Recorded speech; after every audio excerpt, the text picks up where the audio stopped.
Voilà, nous sommes au week-end de la liberté, le 10e du nom, organisé par Patrice de Casanova, et je reçois pour la deuxième fois, parce que la première fois la caméra n'a pas marché, Monsieur Fabry. Je vous remercie de votre gentillesse et de votre patience. Monsieur Fabry est un avocat, un historien, un universitaire très brillant, qui nous a parlé avec beaucoup de passion et de compétences du droit, et notamment du droit et de la justice. Quelque chose qui nous touche évidemment profondément, parce qu'aujourd'hui nous sommes beaucoup de Français qui se demandent s'il y a vraiment un rapport entre le droit et la justice. Alors, vous nous avez expliqué qu'en fait, vous êtes spécialisé du droit romain, et vous nous avez expliqué comment les Romains ont été les premiers à conceptualiser le droit de telle façon qu'il puisse être qu'un jugement de droit puisse être rendu par, je dirais, à la limite, n'importe quel magistrat. Tout à fait. Donc, ça, c'est évidemment, c'est un peu extraordinaire, parce que ça veut dire que vous partez de l'idée qu'il y aurait donc un droit naturel, et puis après qu'on pourrait mettre en place une structure. Alors, moi, je pensais que le droit, c'était une convention. Donc, vous pensez qu'il y a un droit naturel? Oui, tout à fait. En fait, c'est d'ailleurs ça que les Romains ont découvert en fin de compte, parce que avant ça, depuis longtemps, on faisait des compilations de décisions qu'on pensait bonnes, et ensuite l'idée étant que plutôt que d'attendre que le litige se représentant éventuellement soit un mauvais juge qui a un traité qui rend une mauvaise décision, vu qu'une bonne décision avait déjà été rendue par un bon juge et qu'elle était jugée comme ça, estimée juste par tout le monde, il y aurait qu'à réappliquer cette bonne décision. Et ce qu'ont compris les Romains, c'est qu'en fin de compte, finalement ils ont observé, ils ont fait des catégories, et ils ont vu qu'il y avait des principes à dégager derrière toutes ces décisions, et qu'ils ont fini par se dire, si on arrive à voir quels sont les principes du juste, eh bien on pourra bricoler comme ça des recettes, des concepts, des principes que les juges n'auront qu'à utiliser. Et donc même si ce sont de mauvais juges qui ne sont pas très futés, ils n'ont pas une bonne capacité à voir d'intuition ce qu'est le juste, ils y arriveront objectivement par une démarche rationnelle. Technique. Voilà, technique. C'est ça qu'ont inventé les Romains, qui est à la base de tout l'édifice. Voilà, alors, bon, c'est vrai que votre exposé est extrêmement clair. Alors, évidemment, chez des gens qui sont en but avec la justice, des gens qui sont libéraux dans un système où nous vivons qui est un peu assez corseté, et notamment un peu violent, c'est difficile à faire son chemin. Donc cette idée de justice applicable au plus grand nombre, dans le fond c'est ça. Vous dites au départ, il y a des gens éclairés, capables de rendre la justice, Nasreddin chez les musulmans, Saint-Louis chez nous, enfin bon voilà, hein, tous ces gens qui sont, bon, hein, et il y en a d'autres qui n'ont pas ce don, mais qui sont quand même de bonne volonté, et qui seraient aptes à juger, et les Romains ont trouvé la solution. Évidemment, ça fait envie de croire une chose pareille, ça fait très envie, mais ça supposerait que et les magistrats et le pouvoir aient envie de rendre une bonne justice. Et vous êtes sûr de ça, que les gouvernants ont envie de rendre une bonne justice? Alors c'est une question qu'on peut effectivement se poser, tout dépend. Alors les magistrats, en général, je pense que oui. Je pense que c'est pour ça qu'ils font ce métier. La question c'est, quelle est la part d'eux-mêmes qu'ils mettent dans cette justice? Parce qu'un juge qui est politisé, par exemple, dans un certain sens, quand on est politisé, qu'on a certaines idées politiques, c'est qu'on estime que ces idées sont justes. Simplement, elles sont peut-être pas justes pour tout le monde. Hein. Chacun, de droite ou de gauche, pense que ces idées sont justes, mais c'est objectivement pas celle de celui d'en face. Donc le juge qui veut faire rendre des décisions justes, et qui pour cela fait d'abord confiance justement aux techniques qui sont les siennes, fait confiance à sa science du droit, il y a de bonnes chances que sa décision soit juste. S'il fait primer son intuition, hein, son arbitrium judicis, disaient les latins, c'est-à-dire l'arbitraire du juge, l'arbitrage du juge, c'est-à-dire son choix personnel, à ce moment-là, il revient au problème que justement les Romains voulaient éviter. Mais est-ce que vous ne pensez pas que votre position, qui est extrêmement juste du coup, soit la position d'avocat? Parce que l'avocat, il a tout intérêt à espérer que le magistrat ait envie d'être juste. Le magistrat, lui, s'en fout, il a le pouvoir. Pareil quand même. Parce que quand vous plaidez, admettons, vous plaidez votre cause, vous la sentez bien, vous êtes sûr parce que vous avez étudié au dossier que vous avez raison, et en face d'un magistrat, quel pouvoir? Ah, quand même, problème. Alors, j'ai envie de croire, mais je pense que c'est pas tout à fait logique, que justement, à partir du moment où il a le pouvoir, il n'a pas de raison de ne pas être juste personnellement.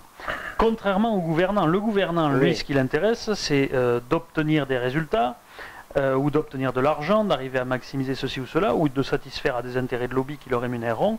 Le juge lui-même, s'il n'est pas corrompu, il n'a pas d'intérêt particulier. Donc il n'y a pas de raison qu'il soit injuste. Et franchement, il faut être particulièrement mauvais et malfaisant pour être volontairement injuste quand on n'a pas d'intérêt. Je suis d'accord là-dessus. Oui, oui, ça je peux tout à fait admettre cette position. Le magistrat n'a pas d'intérêt. Parce que dans sa carrière, ça ne changera rien. Qu'il use ou qu'il n'use pas de son pouvoir, ça ne changera rien, sauf son intérêt, son ego, son intérêt personnel.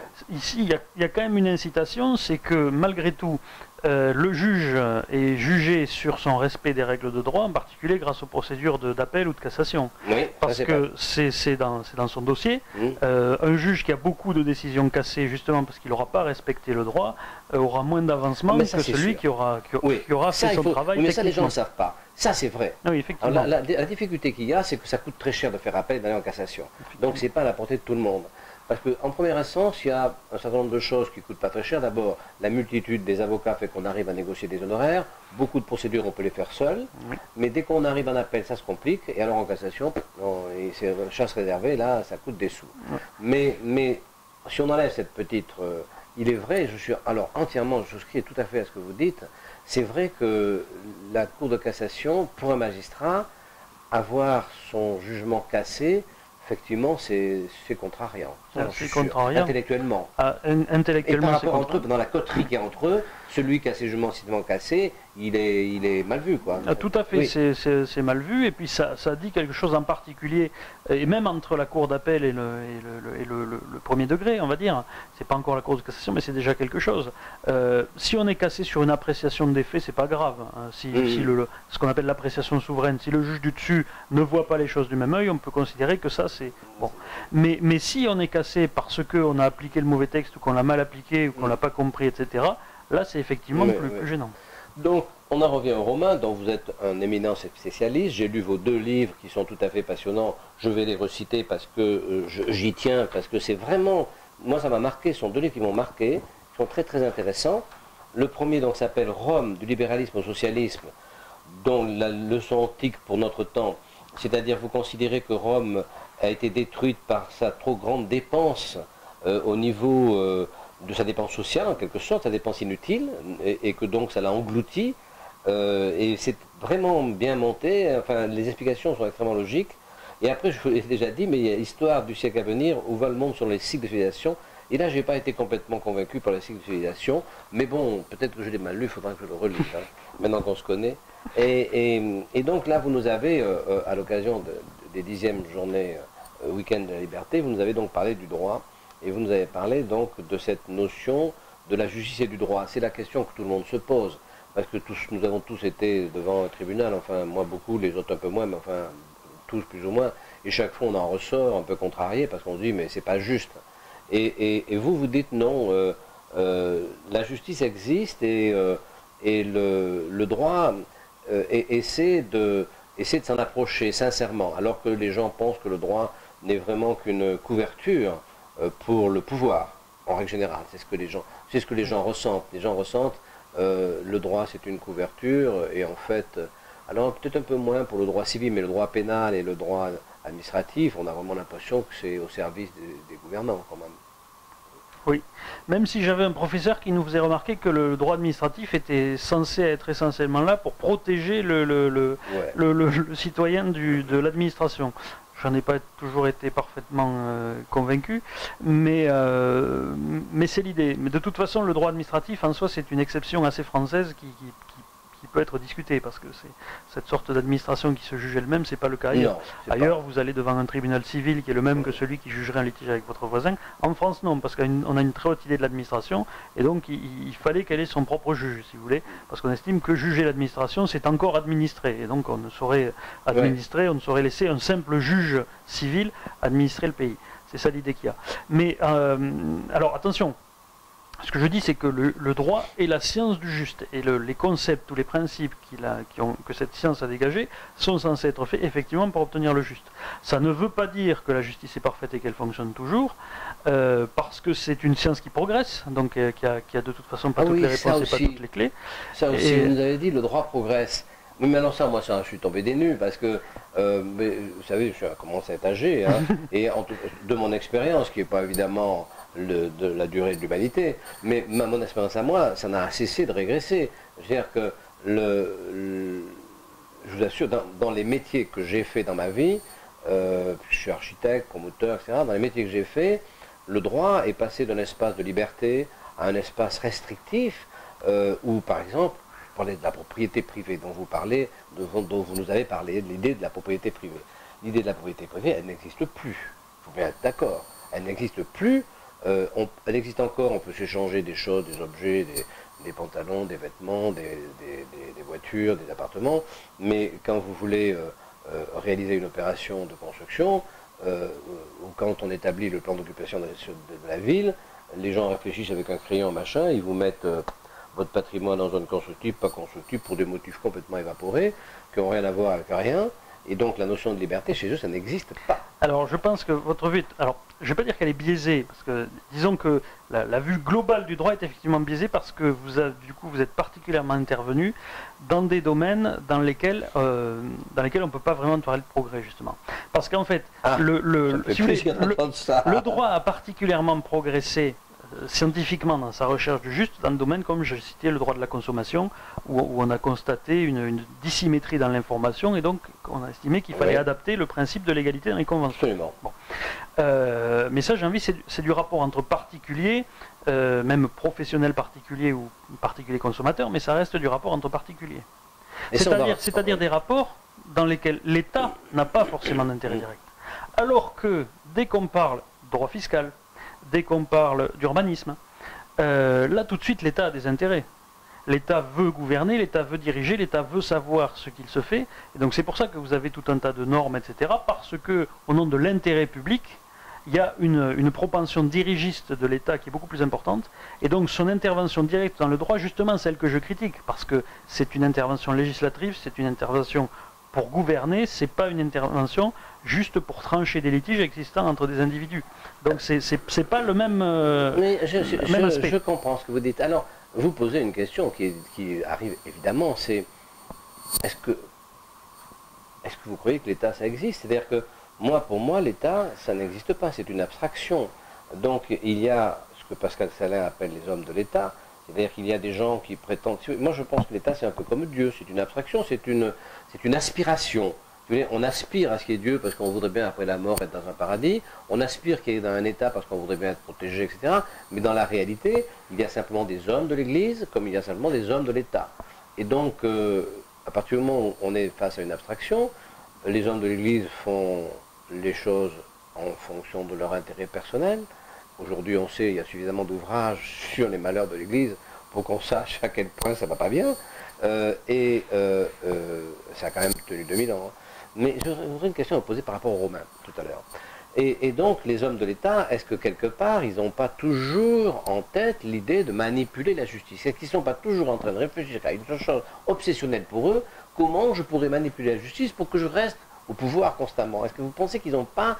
Est-ce qu'il n'y a pas entre eux et les magistrats constamment cette espèce de tentation pour l'un de marginaliser l'autre et pour l'autre d'essayer de ne pas être marginalisé ou d'accepter au contraire d'être marginalisé? Est-ce que vous croyez qu'il n'y a pas entre eux vraiment quelque chose qu'on ne pourrait dissoudre que par l'élection ou par des choses comme ça?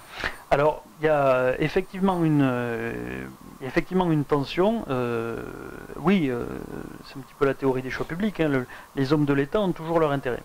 Je ne vais pas discuter sur savoir est-ce que l'État existe vraiment et tout. Je pense que ça serait le cadre de cette vidéo. Mais est-ce que par contre, l'État, qu'il existe en soi, cette institution, ou qu'il n'existe que par ceux qui le représentent, les hommes de l'État, de toute façon, il a toujours un intérêt particulier, effectivement, qui n'est pas forcément celui des gens. Alors, il y a des domaines... Alors, effectivement, il aura toujours tendance à défendre ses intérêts. Il y a des domaines dans lesquels il a moins d'intérêt direct, comme je le disais, un échange entre deux particuliers, sauf en ce qu'il peut percevoir de la TVA, par exemple, il a peu d'intérêt. Il a plus d'intérêt dès qu'il s'agit effectivement de promotion immobilière pour des raisons qui peuvent être fiscales, aussi pour des raisons qui peuvent être moins avouables pour certains hommes de l'État qui peuvent être par proximité. Ou environnementale aussi. Ou environnementale. Prenons les raisons qui pourraient être honnêtes, environnementales. Voilà, des raisons environnementales. Effectivement, donc ce sont des endroits où il estime avoir plus de légitimité, en tout cas, à intervenir. Donc effectivement, ça c'est un problème. Dans les litiges entre particuliers, l'élection des juges, donc c'est pas forcément ceux, encore j'ai dit, où l'intervention de l'État est le plus important, mais dans le système anglo-saxon, vous avez des juges qui sont seulement directeurs de procédure, comme dans le système romain, c'est-à-dire qui ont un pouvoir de jugement qui est moins important que dans notre système. Voilà. Dans le système romain, les magistrats étaient là comme directeurs de procédure. Ils disaient c'est telle action de la loi, on appelait ça, qui s'applique, et ensuite ils laissaient juger un juge privé ou un arbitre qui avait été choisi par les parties ou par un tiers si jamais les parties n'arrivaient pas à s'entendre. Le iudex, c'était pas du tout la même chose que le praetor. Le praetor, c'était le magistrat qui conduisait la procédure. On est plus que vers quelque chose comme ça chez les Romains. Et donc vous pensez que ça serait quelque chose qui aurait été réfléchi un petit peu à partir de cette expérience des Romains, etc. Le fait qu'aujourd'hui, les magistrats nous poussent à aller à la médiation, puisqu'on reçoit maintenant avec les accusations de requêtes administratives, on reçoit une petite phrase qui nous dit qu'on peut aller à la médiation, il suffit qu'on la demande, le magistrat lui-même peut la demander pour nous, et que pendant la médiation, tout s'arrêtera, la procédure restera en entier, et que si la médiation n'aboutit pas, on recommencera sans qu'il y ait eu prescription. Donc vous pensez que c'est une volonté intellectuelle qui part de l'idée qu'on pourrait alléger on pourrait alléger l'emprise, la mauvaise éventuelle emprise des magistrats par le fait que le jugement soit un peu plus...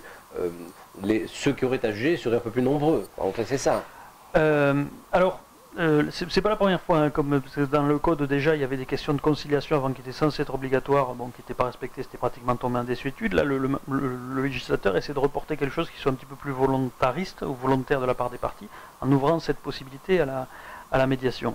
Alors d'ailleurs c'est intéressant parce qu'on est typiquement dans un cas où pour le coup l'intérêt de la justice rejoint l'intérêt de l'État. Parce que l'intérêt du justiciable, effectivement, s'il peut transiger, on dit qu'il vaut mieux un mauvais accord qu'un bon procès, donc c'est son intérêt, mais ce n'est pas forcément la seule motivation de l'État. La motivation de l'État là-dedans, c'est quoi? C'est que si les gens vont à la transaction, c'est moins coûteux pour la justice. Bien sûr. Donc vous avez des cas comme ça où l'intérêt de l'État peut être la même chose que l'intérêt des justiciables. Absolument. C'est quand c'est pas le cas que c'est problématique et que ça amène à une mauvaise décision. Alors pour en revenir aux Romains, je voudrais soumettre quelque chose. Moi, je me dis que quand, vous me direz si je dis des bêtises, c'est bien l'empereur Constantin qui, dans les vers 300 quelque chose, a fait du catholicisme, enfin, a fait du christianisme la religion d'État chez les... Alors, il n'a pas encore fait la religion d'État, il s'est fait baptiser, c'est devenu la religion d'État un peu plus tard, mais ça a été lui le pivot, effectivement. Voilà, le pivot. Bon. Donc, au moment où il installe ça, déjà la puissance physique des Romains, puisqu'au départ les Romains c'est une puissance physique. Alors vous m'avez expliqué, mais il faudra que vous me réexpliquiez parce que c'était très intéressant. Moi je partais du principe que les Romains ils avaient commencé par dire aux voisins bon, ce qui est à toi maintenant c'est à moi, et puis on n'en parle plus, et puis qu'avec leur légion ils avaient fait ça partout jusqu'à un moment donné où ça s'arrête, parce qu'à un moment donné on ne peut pas soumettre le monde entier parce que sinon on n'a pas les moyens intellectuels. Et là, vous m'avez expliqué que c'était pas exactement comme ça que ça s'était passé. Voilà, c'est-à-dire que le tout début de l'histoire romaine, c'est d'abord une quête d'indépendance, puisque Rome était intégrée à... Alors, c'était pas vraiment un empire, mais un ensemble de cités étrusques, et les derniers rois de Rome étaient des Étrusques, donc considérés comme des étrangers, et en fait, la fondation de la République se fait par le fait de chasser le dernier roi étrusque, ce qui est d'ailleurs devenu une fête nationale romaine, le Regifugium, la fuite du roi. Ah, leur 14 juillet. Et voilà, leur 14 juillet. Et c'est aussi ça qui est à l'origine de leur conception de la cité comme association d'individus libres, parce que c'était effectivement ce peuple de Rome qui avait dû s'unir pour chasser le roi qui lui représentait le pouvoir, qui représentait le tyran. Oui, j'avais dit à ça, on est dans le même cas que l'armée de Napoléon, qui au départ est animée par une espèce de d'ambiance de révolution, puis qui finit dans une bande de pillards quand même. Hein. Bon, il finit. C'est ça, sur un temps plus court, mais effectivement, parce qu'ensuite ils sont devenus puissants et ils ont commencé eux aussi à aller devenir Alors, attirants. on arrive à notre brave Constantin qui donc est presque à la fin. Et est-ce que vous ne pensez pas qu'il introduit, et c'est ça moi je trouve extraordinaire, parce que je fais une comparative avec maintenant, il arrive il introduit le vers dans la pensée, donc qui est c'est-à-dire un seul Dieu, quoi, ce qui est quand même révolutionnaire à l'époque. Un seul Dieu, c'est quand même, je suppose, enfin je ne sais pas, j'y étais pas, mais je suppose que c'est révolutionnaire.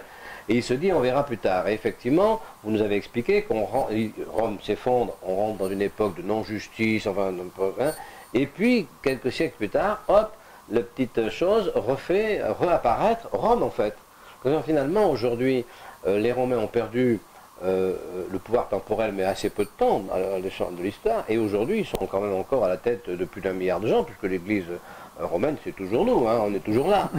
Et alors, je me dis, est-ce que l'écologie, c'est pas la même chose? Parce que moi, je ne crois pas du tout. Je crois qu'il faut être propre, qu'il ne faut pas laisser des cochonneries partout, qu'il faut éviter de salir, qu'il faut... Bon, c'est sûr. Mais, si vous voulez, j'ai été marqué, moi, dans mon enfance, par la confession. Je trouvais ça inacceptable. Alors, la confession, ça m'a toujours gêné à un point hors du commun. Et ma trace de CO2, c'était exactement pareil pour moi. Ma trace de CO2, ça me fait exactement le même effet. Je vois pas de différence entre ma confession et ma trace de CO2. Alors je vois très bien, me passant toutes les semaines devant un inquisiteur de CO2, me disant, vous avez mangé quoi cette semaine et vous avez fait combien de kilomètres en vélo? Vous voyez, c'est un peu là, c'est horrible. Hein.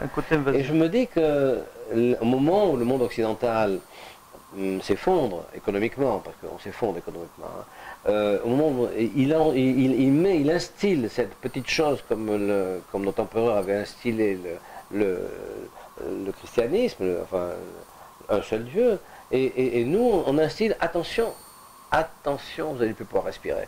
Alors ça quand même, c'est fort, et si ça se trouve, on va être ratiboisé par les autres, mais dans quelques siècles, hop, on reviendra avec notre écologie dominer le monde. Oui, on reviendra, ou en tout cas l'esprit reviendra, parce que malgré tout, c'est pas les Romains qui sont revenus.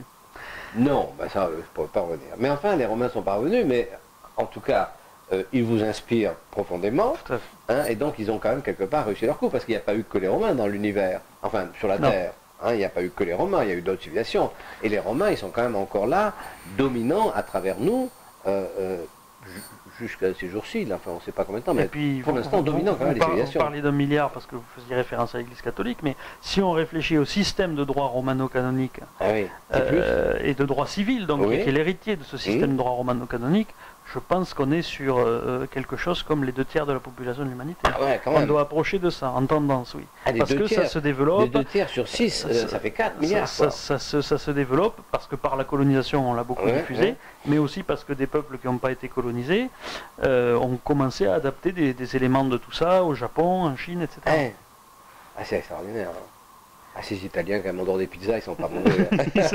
Ils savent exporter. Oui, ça, ils sont bons. Oui. Bon, bah, écoutez, alors, donc, cette conférence était tout à fait magique. Vos 2 compétences liées, mais alors, en tant qu'avocat, quand même, de temps en temps, vous devez souffrir non, dans les prétoires, parce que moi, je vois souvent, j'y suis très souvent, et alors, je ne sais pas si vos confrères ont encore la foi, mais quelquefois, j'en vois qui sont... j'en vois des biens, hein. J'en ai eu un monsieur très digne, qui était pas rigolo, hein, et là moi j'attaquais une magistrate du tribunal administratif de Paris, je pense, quelqu'un de haut placé, et je l'ai attaqué pour je sais pas quoi, et elle avait dû faire encore un truc, je ne serais pas honnête, et donc cet avocat, et donc moi j'avais commencé, je plaidais tout seul, j'étais au pénal, je l'ai attaqué pour déni de justice, je sais pas quoi. Donc j'étais tout seul, et alors moi j'ai commencé mon truc en disant, vous savez, hein, je vais vous dire un truc, là, j'arrive là, je suis exactement comme le taureau, je vais être abattu, mais on m'a piqué sur les fesses depuis, ça fait maintenant 20 ans qu'on me pique les fesses, je sors du tauril, je suis à votre merci. Et alors quand on s'était séparés, le mec a dit, félicitations, j'ai perdu bien sûr. Mais en dehors de quelques cas à part, si vous voulez, j'ai l'impression qu'ils sont tous désabusés, parce que j'ai l'impression que soit ils n'ont pas confiance dans leurs clients, soit ils n'ont pas confiance dans les magistrats, mais je trouve qu'ils ont l'air malheureux chaque fois, parce que... et je me mets à la place des magistrats, en même temps je me dis, mais moi je vais vous dire un truc, quand je lis les conclusions de mes adversaires, je me dis, mais ils ont raison. C'est devenu tellement...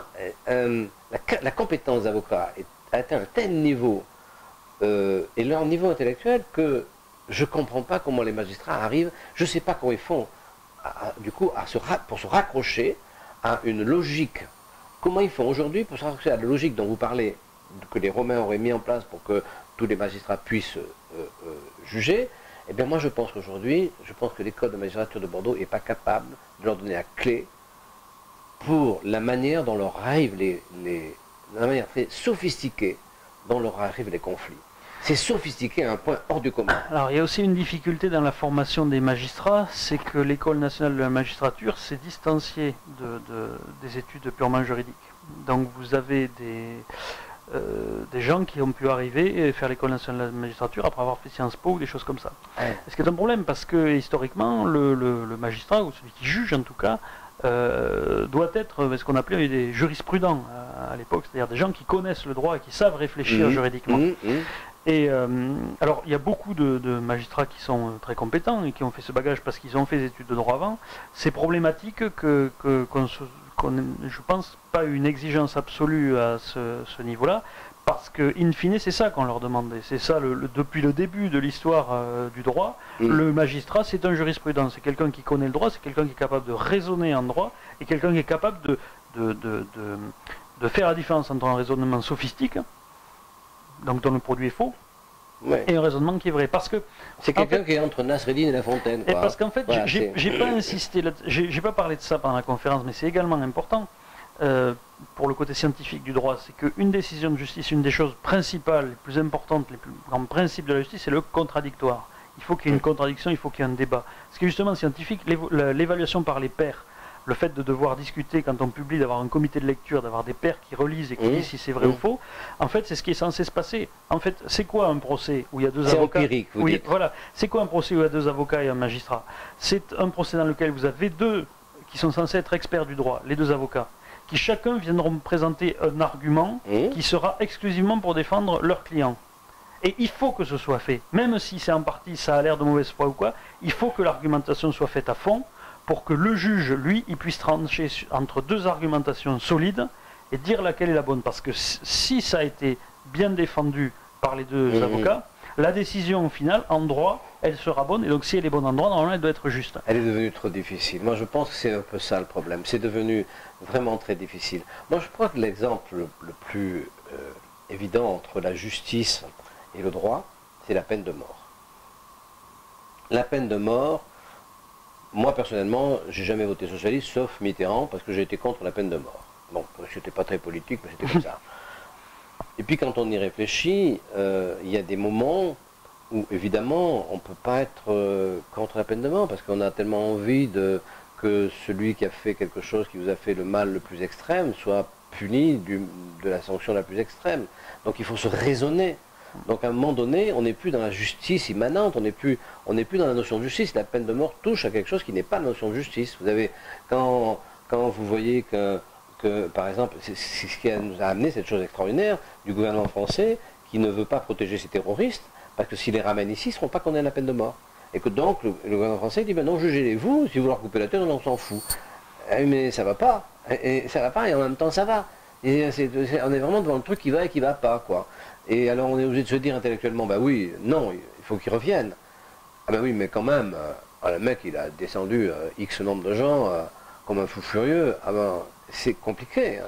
Mais c'est toujours compliqué la justice, c'est toujours compliqué. On a l'impression qu'il y a des choses qui sont moins compliquées, justement parce que comme on bénéficie de 2500 ans de recherche, on a des solutions qui sont toutes faites, sur lesquelles on peut dire, bon ben ça c'est tranché, ça fait longtemps, les théoriciens le savent, il faut appliquer ce principe-là, et c'est comme ça qu'on aura une solution juste. Alors vous croyez que l'idée de justice nous viendrait, vous pensez que l'idée... Alors vous êtes en contradiction avec ce que vous disiez, parce que, donc ça ne serait pas naturel. Donc l'idée de justice viendrait de nos connaissances, de notre ressenti intuitif de siècles de réflexion, qui fait qu'on connaît les solutions à différents litiges, qui fait que ça nous implique qu'on pense que c'est ça la solution. C'est-à-dire que je pense surtout que notre sens de la justice s'affine. Parce que sinon on se serait posé la question de la peine de mort beaucoup plus tôt. si on se pose la question de la peine de mort de manière moderne, c'est pas uniquement parce qu'on a développé une sensiblerie à se dire que c'est qu'on a commencé à se demander est-ce que c'est vraiment juste, alors qu'avant on se posait pas la question parce qu'on n'était pas arrivé à ce stade de raffinement de la justice. Le progrès de la justice. Oui, c'est notamment ça. Je pense qu'on a un sens du juste et que plus on a progressé technologiquement, j'allais dire, dans la compréhension des principes du droit, plus on a des contradictions qui arrivaient sur des choses qui pouvaient nous paraître justes ou indifférentes. Et ça, vous avez essayé de dire en public, c'est injuste. Pour voir le résultat. Si dans un colloque comme tout à l'heure, vous dites en public, voilà, je considère que la réflexion sur la peine de mort est un progrès qui nous vient à travers des siècles de notre connaissance. Alors là, moi, je suis pas sûr du résultat. Je pense que je l'ajouterai parce que ça nécessiterait d'être discuté, mais je pense que ça vient de là. Surprise, à mon avis. Je pense que ça vient de là. Ça fait partie des choses où on s'est dit que puisque je sais pas vous poser cette question tout à l'heure. Puisqu'on se disait qu'on finissait par respecter la vie en tant que principe, que puisque parce que si vous voulez, la peine de mort, par exemple, si vous prenez à Rome. Le pater familias avait droit de vie et de mort sur ses enfants. Oui. Et puis dans le machin, c'est comme ça. Donc là. Dans un système comme ça, l'assassin qui soit condamné à mort, ça paraît. C'est un système dans lequel les gens, s'ils pensent que le père a le droit de tuer ses enfants, voilà, ou en tout cas. Mais à partir du moment où on a estimé qu'il n'y avait plus d'esclaves, que l'esclavage c'était mal, ça aussi déjà c'était un progrès intellectuel, de se dire que l'esclavage c'était mal, qu'il fallait l'abolir. À partir du moment où on a donné des droits à tous les individus en tant qu'individus, en tant qu'être humain, eh bien la condamnation à mort, ça n'a plus du tout la même résonance. On se retrouve face à une contradiction avec le système de pensée, et donc c'est là que la question se pose. C'est comme ça que le sens de la justice s'affine progressivement en même temps que notre compréhension des mécanismes du juste. Et alors, est-ce qu'on peut revenir, parce que donc nos fameux Romains, qui sont votre spécialité, sont arrivés à un degré de sophistication réelle, et donc, puis après, ils sont tombés quand même, paf, net d'un coup. Hein. Est-ce qu'il peut nous arriver la même chose? Est-ce que vous croyez que l'évolution, puisque vous avez fait un livre sur ces relations cycliques, est-ce que vous croyez que l'évolution des sociétés, c'est de retomber à zéro pour repartir laborieusement, pour retomber encore à zéro? Est-ce que c'est quelque chose d'inéluctable? Alors, je ne pense pas qu'on retombe à zéro. Je pense effectivement qu'on monte et qu'on redescend. Mais qu'on ne redescend pas forcément d'autant qu'on est monté. C'est comme ça qu'on a une progression qui fait que sur la longue durée, ça évolue quand même. Mais on a quand même une dégradation, effectivement. Là, on assiste à une dégradation en ce moment depuis 2 siècles, dans la vision du positivisme juridique, justement, qui a oublié un petit peu que la justice était une chose qui existait en soi. Paradoxalement, d'ailleurs, alors que souvent la justice est de plus en plus invoquée à tout propos, la justice sociale, ce sont des sujets qui sont invoqués, mais qui changent parce que la justice sociale, c'est quelque chose de redistributif, dans lequel justement l'État a un rôle. Finalement, la justice sociale, c'est dire que c'est l'État qui dit ce qui est juste.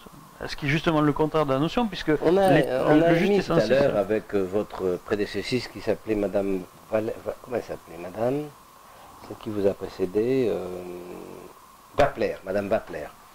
Madame Wappler, vous savez, c'est une scientifique, c'est celle qui vous a précédé sur le colloque d'avant. C'est une scientifique, c'est une dame qui connaît les métaux rares dans l'aviation, etc. Et donc, on parlait du progrès de la science par la capitalisation. Par la capitalisation, tout simplement, parce qu'une fois qu'on a appris que la Terre était ronde, elle est ronde, bon, puis après on passe à autre chose, etc. Donc, vous avez l'air de penser que dans le droit, c'est pareil, c'est le capital qui nous fait progresser, c'est-à-dire qu'on apprend une chose, et même si on retombe pas aussi bas que la dernière chose qu'on a appris, ainsi de suite.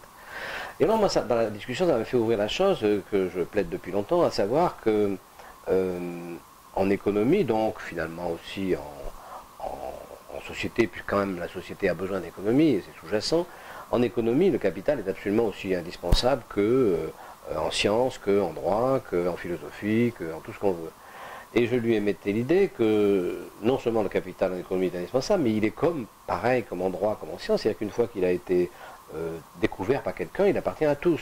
C'est-à-dire que le jour où Einstein découvre telle théorie, il a découvert, certes on lui dit qu'on fait un papier comme quoi c'est lui, mais en fait ça appartient à tout le monde. Oui, oui, tout à fait. Et je pense que c'est pareil pour le capital économique. Et je pense que la responsabilité très lourde de ceux qui ne pensent pas comme nous, qui ne sont pas des libéraux, c'est d'avoir pensé pouvoir utiliser le capital en bien de consommation et entraîner les hommes qui s'intéressent à l'économie à une très grande difficulté de capitaliser, donc à ne pas pouvoir créer des outils économiques. Et je pense que je suis intéressé, je n'avais jamais émis l'idée qu'il y avait aussi un capital dans le cadre du droit. Mais je pense qu'effectivement, oui, il y a un capital. Je suis facilement convaincu quand vous me dites, effectivement, le droit, c'est une question de capital. Petit à petit, on a appris, et c'est parce qu'on a appris qu'on découvre des espaces de non-droit qu'on peut améliorer. Tout à fait. Mais moi, je pense que c'est pareil pour l'économie. Vous voyez, je pense que le capital, et que tous ceux comme Piketty, par exemple, qui disent du mal du capital, sont des gens qui prennent l'énorme responsabilité de paupériser la société. Parce que l'absence de capital, c'est comme l'absence de capital en sciences, en droit, en littérature. Vous brûlez les bibliothèques, mais vous n'avez plus que des incultes, hein, voilà, c'est tout. Hein. Oui, c'est vrai. Ouais. Voilà. Monsieur Fabry, merci d'avoir accepté d'abord, on va le dire, ce deuxième interview, puisque le premier n'a pas marché. Donc ça prouve que vous avez une grande tolérance, une grande gentillesse. Le sujet que vous traitez est tout à fait intéressant. Je conseille tous ceux qui nous regardent d'aller voir les colloques de M. Fabry parce que c'est vraiment, vraiment intéressant. C'est bien, c'est intéressant, puis c'est assez doux intellectuellement, c'est pas quelque chose de violent. Merci, et puis bonne continuation, vous êtes tout jeune quand même. Oui, 35 ans, j'ai encore du chemin à faire. Vous êtes combien, 30 35. Ah oui, vous êtes tout jeune, moi j'ai des enfants bien plus âgés que ça. J'ai une fille qui a votre âge à peu près. Bon, ben, vous avez tout l'avenir devant vous, là, vous allez faire beaucoup de grandes choses, c'est très bien. Et vous travaillez aussi avec Contrepoint, je crois, c'est ça que... Oui, tout à fait. J'ai écrit régulièrement pendant un moment, un peu moins souvent, mais quand ils me sollicitent, j'ai un peu moins le temps. C'est agréable à lire, hein, Contrepoint, moi j'aime bien, c'est un truc on le lit facilement et c'est parti de rien, il y a quand même beaucoup d'abonnés maintenant. Ils ont fait un très beau travail. Une belle réussite, ah ouais, c'est bien. Voilà. Merci beaucoup. Merci. Au revoir.